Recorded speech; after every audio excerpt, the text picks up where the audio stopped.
the deal that didn't happen. He was asked about Stephen Halliday and the curious decision before the Calgary game. At the morning skate, basically Kurtis MacDermid was taking all of his line rushes. Halliday was there, but generally speaking, when you're an extra at the game day skate, you're probably not playing that night. And sure enough, MacDermid was in the lineup and Halliday was not. And Staios was asked about it, and he said that first he made a kind of a joke about the fact that MacDermid, when he plays, the Sens record's really good. But then he talked about how it's a coach's decision.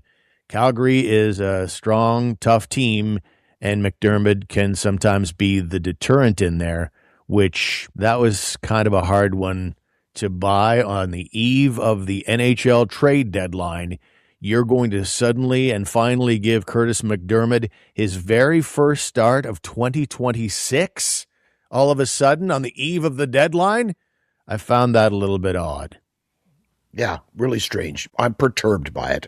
I honestly hope that it was simply because he had a deal in the works, maybe, to trade Stephen Halliday, so didn't want to risk injury, so pulled him from the lineup and made him a health bomb. That's the only excuse you could possibly give me that would satisfy me. And now having seen the day go by and not having traded him, I think maybe they saved themselves. He kind of lucked out by not being able to make a deal for Stephen Halliday. I think it's something that works out well in the end because the Senators don't have a lot of prospects. They don't have a lot of players. We've seen them come up and down this year. There's not a lot of guys that can come up and step in the lineup and actually contribute or not look terribly out of place. Stephen Halliday has proven that he can play in this league. It may only be a fourth-line guy now or it might be a third-line guy at this point in his career, but he can play in this league far better than MacDermid can play in this league.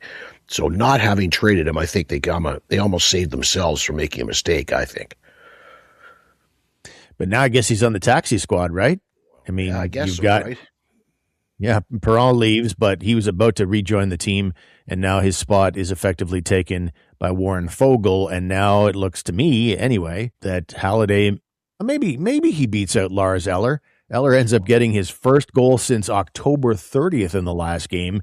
So there's an argument to be made there that maybe you go with Halliday over Eller, but knowing Travis Green, I think he likes the veteran quality in there, and I'd be skeptical. I think that probably moving forward here, Halliday will be the odd man out most nights. Or Zetterlund. Oh, a $4.25 million health bomb. Healthy scratch. The way I look at it, I think Perron is gone. You replace him with Foegele. I think Foegele plays on the third line. I think Cousin drops down to the fourth line, so it's Cousins, Eller, and Halliday, or Cousins, Eller, Halliday, and Zetterlund, 3 of the 4 play. I think that by his ice time allotment decisions, I think Travis Green has sent a pretty loud message that he's not too impressed with Fabian Zetterlund, and Fabian Zetterlund's statistics are nothing to be all that are not exactly impressing anyone either. So I think, yeah, I could see Halliday playing over Zetterlund. I would play him over Zetterlund, but again, I'm not worried about contract status. But I think out of those 4 guys, you could probably rotate them around. But Cousins probably plays every night. But Eller or Zetterlund or Halliday, 2 of the 3 play, and 1 doesn't every night. I could see that happening.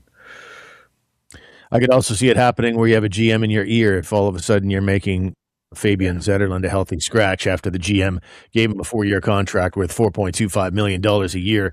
Maybe is it 3 or 4 year? I forget exactly, but it's a good, healthy contract, and that doesn't make the GM look very good. That may be one where Steve Staios would intervene. I don't agree with you on that one. I don't think Zetterlund has fallen behind Eller and Halliday on this depth chart to the point where he's going to be missing games. I still think I like his game and he's just not getting the offensive production that he's paid to get. Right. So that's right. But he's doing other things. He's not just, Lars Eller hasn't scored a freaking goal in the game of hockey since October 30th. Right. And that goal was against Calgary. His last 2 goals are against Calgary 6 months apart or whatever. Oh, there you go. Weird. So interesting stuff about Stephen Halliday and where we go from here.